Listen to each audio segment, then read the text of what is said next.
教主學啦。咁但係呢個教主學咧就開始咗我哋，即係我哋以前咧比較，即係淨係星期日返聖堂嘅啫。看，你將懷孕生子，並要給他起名叫耶穌。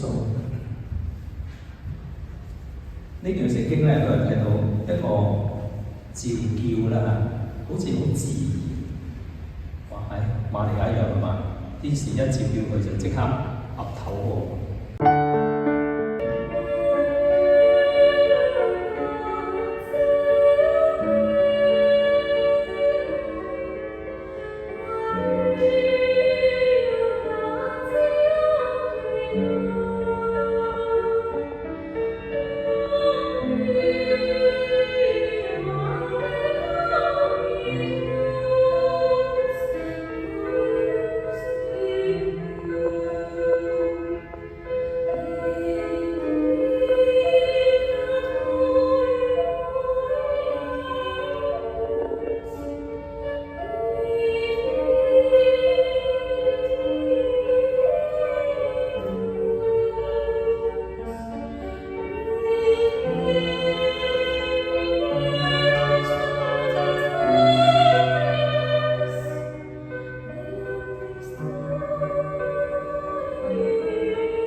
當年2011年12月我派遣嚟，我係第一次被香港教區正式派遣我成為香港天主教教友傳教士，嗰個心情咧就係咁，